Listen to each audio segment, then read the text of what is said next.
Bonjour à toutes et à tous et bienvenue dans ce nouvel épisode de Des livres comme des gourmandises, la mini web-série de la médiathèque Albertine Sarrazin, dans laquelle chaque semaine je vous présente 3 nouveautés que vous pouvez venir emprunter à la médiathèque pour ce mois-ci. Donc on va commencer tout de suite. Et on commence avec un roman de Claudie Gallet, paru chez Actes Sud en 2021, qui s'appelle Avant l'été. On est dans une petite ville de province et on va retrouver 4 jeunes filles, Jess et 4 copines qui ont 23 ans. On est au début des années 80. Et parce qu'elles sont un petit peu dans le train-train, c'est pas très folichon, Jess va proposer à ses amis de participer à la fête du printemps de la ville en présentant un défilé de mode. Donc, c'est une aventure, un projet qui séduit les copines aussi. Ça se met à coudre, à chiner, à chercher des vieux habits qu'on va recustomiser, etc. Elle s'entraîne à marcher. Voilà, mais voilà que bon, l'ambiance n'est pas toujours à la joie. Chacune de ces filles a des problèmes, soit dans sa famille, soit avec les voisins. Elles ont toutes des petits drames, des petites douleurs. Bon. Et puis dans ce milieu, il y a aussi Madame Barbe, qui a besoin d'une dame de compagnie pour débarrasser la maison familiale. Et donc, elle est jalouse. Elle est jalouse, elle ne veut pas que ça se passe. Donc, voilà. C'est un roman d'apprentissage, un roman d'ambiance. C'est toute l'ambiance de cette petite ville qui prépare la fête de printemps. Voilà, c'est une petite chronique de vie. Le deuxième ouvrage que je vous propose aujourd'hui est un policier, un roman policier écrit en gros caractère aux éditions Voir de Près, paru en 2021. Ça s'appelle Memory et c'est écrit par Arnaud de Lalande. Alors, on se trouve dans une clinique spécialisée du traitement des personnes atteintes des troubles de la mémoire. Ça s'appelle Memory, la clinique spécialisée, d'où le titre. Et voilà, on va retrouver un pendu dans une salle commune de cette clinique. Un homme pendu. Et les portes,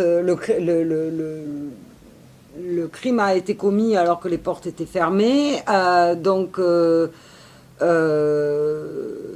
il y avait donc 8 patients témoins de ce crime.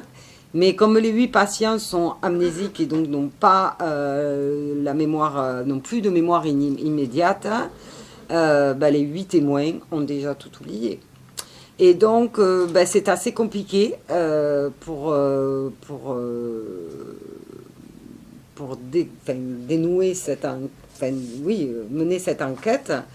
Donc, on va avoir la directrice, l'infirmier et une policière qui s'appelle Jeanne, qui vont essayer de mener cette enquête.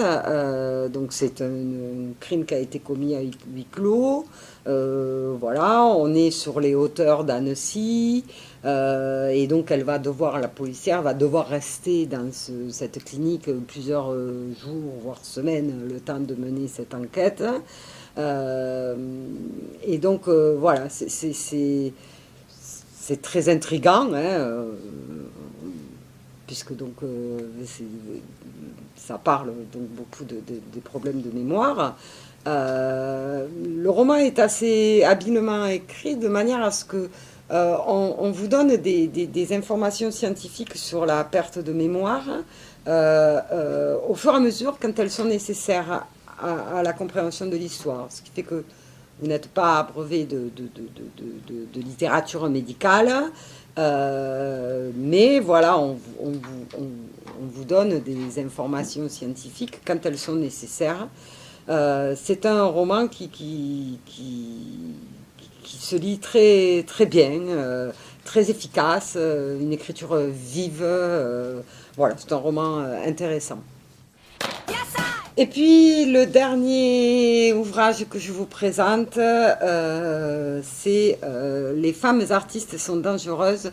C'est en fait un ouvrage rédigé par Laura Adler, qui est journaliste, que vous connaissez peut-être, vous avez peut-être vu à la télévision, et Camille Viéville, c'est paru chez Flammarion en 2018.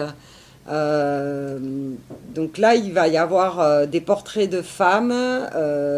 Donc en fait, ça fait suite à 2 ouvrages précédemment parus, qui étaient Les femmes qui écrivent vivent dangereusement et Les femmes qui aiment sont dangereuses.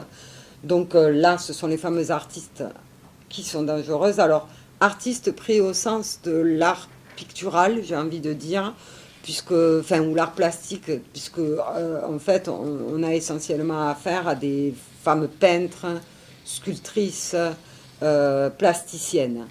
Donc, on va avoir une 50aine de portraits.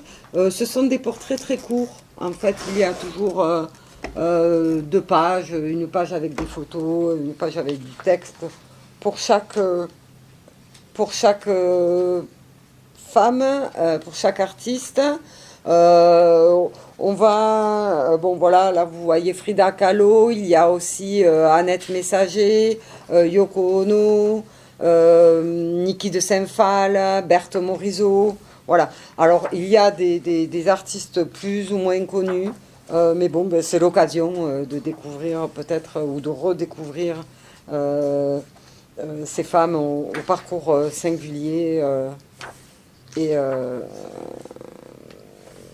avec toujours donc un point commun qui est l'amour de l'art et de la création. Voilà. Donc c'est terminé pour cet épisode. Je vous souhaite de passer une excellente semaine et je vous retrouve la semaine prochaine pour un autre épisode de Des livres comme des gourmandises. Au revoir.